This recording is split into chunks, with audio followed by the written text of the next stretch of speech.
Mà ngày ní ngày ti mà thấy khai pramឆ្នាំ2025 videoនេះខ្ញុំបានយកចូលទៅខាងក្នុងមុង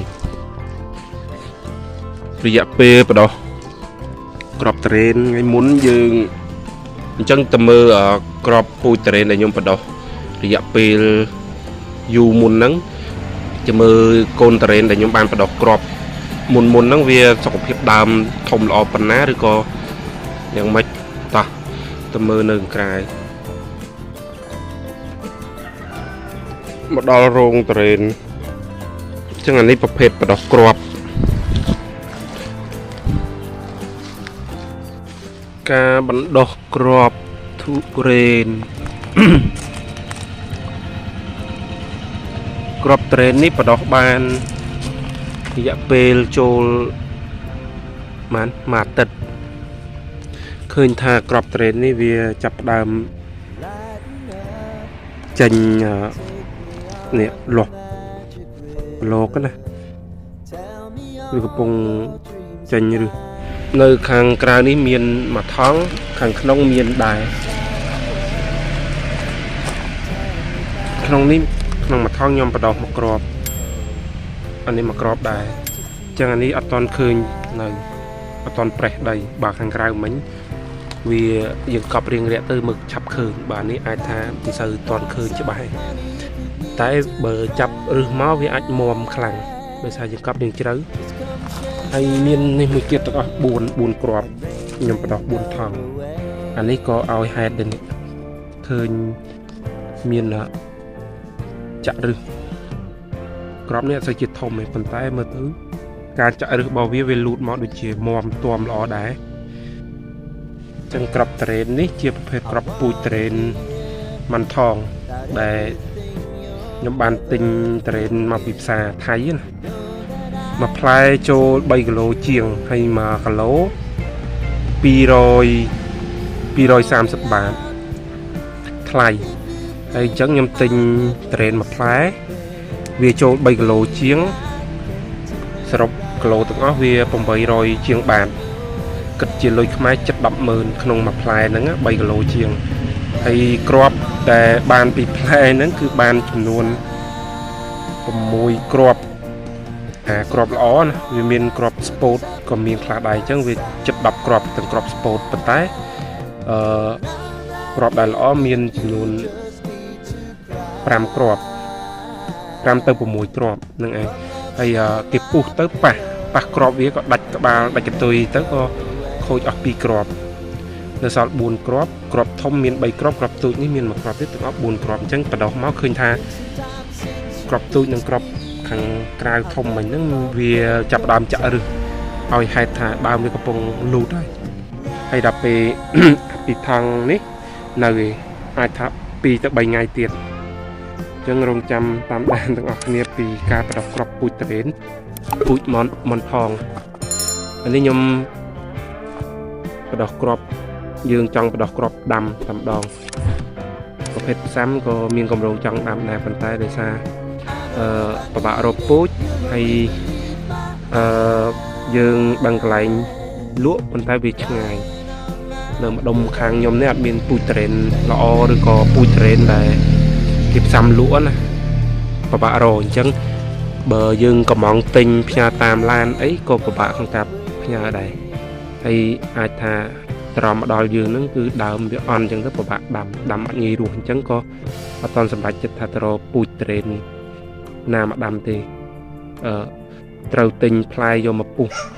ហូបយកគ្រាប់បដោះដាំជាប្រភេទបដោះគ្រាប់វិញអញ្ចឹងខ្ញុំចូលចិត្តដាំការបដោះគ្រាប់ណាឃើញថាការបដោះគ្រាប់វាមានអាយុកាលយូរឆ្នាំទម្រាំឲ្យផលឬក៏ផ្លែផ្កាមិនដឹងថាវាអាចថាវាភាគរយថាអត់ផ្លែណាវាខ្ពស់ក៏ដោយតែដោយសារយើងស្រឡាញ់ចង់ដាំចឹងទៅក៏សាកដាំហើយក៏មានកូនត្រេនដែលខ្ញុំធ្លាប់បដោះមកពីមុនមកហ្នឹងចូលអាយុ1ឆ្នាំហើយហ្នឹងខ្ញុំបានដាក់ដាំបដាឲ្យដែរពីដើមអញ្ចឹងណាហ្នឹងខ្ញុំធ្លាប់បានធ្វើវីដេអូបង្ហាញបងប្អូនខ្លះហើយនេះការបដោះគ្រាប់ត្រេនក្រោយទៀត បាទចឹងរងចាំមើលការបដោះគ្រាប់ពូជត្រេនថ្មីនេះជាមើលសភាពលូតលាស់របស់វាហើយនឹងការលូតលាស់របស់វាហើយនឹងបន្តដែលខ្ញុំត្រូវធ្វើវីដេអូដាំបន្តទៅទៀតសូមបងប្អូនតាមដានមើលវីដេអូទាំងអស់គ្នាបាន I wanna hear that everything បាទថ្ងៃនេះថ្ងៃទី20ខែ5ឆ្នាំ2025វីដេអូនេះថត បាទឥឡូវយើងមកមើលគ្រាប់ត្រេនដែលបានបដោះថ្ងៃមុនខ្ញុំបានយកចូលទៅខាងក្នុងមុងរយៈពេលបដោះគ្រាប់ត្រេនថ្ងៃមុនយើងឃើញលទ្ធផលបានលូតលាស់មកល្អថ្ងៃមុនវាចាប់ផ្ដើមចាក់ឫសឥឡូវឃើញមានបលែងសបកគ្រាប់ហើយត្រួយក៏លូតលាស់ល្អដែរសុខភាពកូនត្រេនល្អអានេះប្រភេទបដោះគ្រាប់ថ្ងៃមុនខ្ញុំបានកប់5 6ថងឥឡូវវាដោះបាន4គ្រាប់4ថងណាអញ្ចឹង2គ្រាប់2ថងទៀតនោះវាលួយងាប់ដោយសារសុខភាពគ្រាប់ពូជនឹងវាអត់សូវជាល្អអានេះអាគ្រាប់ទូចឃើញថាសុខភាពគ្រាប់នេះក៏ទូចគ្រាប់ដើមទូចទេតែសុខភាពវាល្អបើ3ថងនេះគ្រាប់ធំដើមសុខភាពដើមវាក៏ល្អទៅតាមសភាពគ្រាប់របស់វាដែរមាំធំល្អអញ្ចឹងខ្ញុំសាកបដោះគ្រាប់ដាំប្រភេទផ្សាំខ្ញុំអត់ទាន់បានកំងយកមកដាំទេដោយសារយើងពិបាកកំងរត់ទិញអញ្ចឹងបដោះដាំពូជគ្រាប់ទៅសិនដាំលេងទៅសិនថាចាំមើលវាយ៉ាងម៉េចអានេះខ្ញុំបដោះលើកទី2ទី3ហើយអញ្ចឹងទៅមើលគ្រាប់ពូជត្រេនដែលខ្ញុំបដោះរយៈពេលយូរមុនហ្នឹងបែរជាចូលចិត្ត1ឆ្នាំដែរតាំងពីថ្ងៃបដោះរហូតដាក់ដាំចាំមើលកូនត្រេនដែលខ្ញុំបានបដោះគ្រាប់មុនហ្នឹងវាសុខភាពដើមធំល្អប៉ុណ្ណាឬក៏យ៉ាងម៉េចតាមដានតោះទៅមើលនៅក្រៅមកដល់រោងត្រេននេះ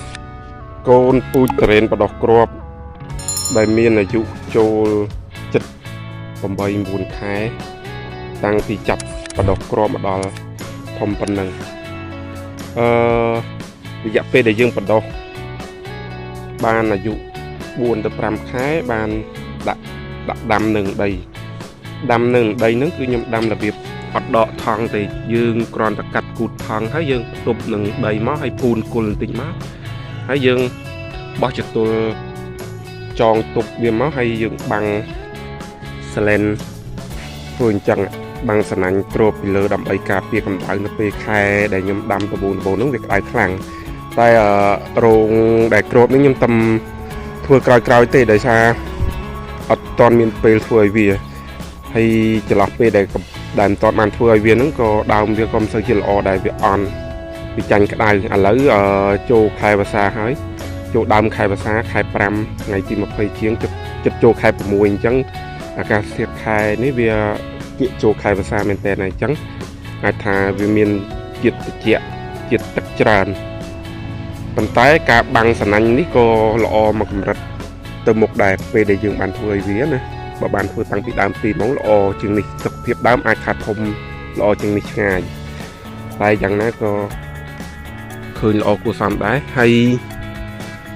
ឥឡូវកំពុងចាប់ដើមបែកត្រួយមួយវគ្គទៀតនេះក្រោយពេលយើងបានថែវាមួយរយៈមកទៀតមើលសភាពគល់របស់វារីកកាឡាកម្រិតល្អរបស់វាអាចថាល្អគួរសម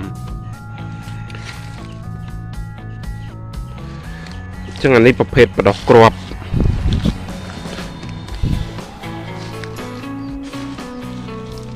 anh ấy nhom anh ấy chi côn trend đại nhom bàn bắt đầu lực tí phí lực tí muối đây nhom bắt đầu lực tí muối tăng pi mà năm môn nút nhom thọp bàn bắt đầu đầm nương đầy to mà đòn bàn tay nhỏ bàn thử video hay sọc hiệp đào viênហ្នឹងco lọ giờ tới lọ chừng đi ngày tay đời sang ca khai prang năm môn nó nhom ọt bàn nơi té na chẳng nhom có ọt bàn thay vì ọt bàn đặt đặc biệt tới co ngọt nợ pe khai prang năm môn nâng đào pe này chỉ chốt còi bắt đầu bắt tiết để nhom bàn bắt đầu lực còi mà tiết nắng hãy rùm chỉ mũi nâng crop pui trend để nhom bắt đầu môn nâng mình nắngคือlựcที่ใบใหญ่จังlựcนี้chỉ lựcที่ปีปูนี้จัง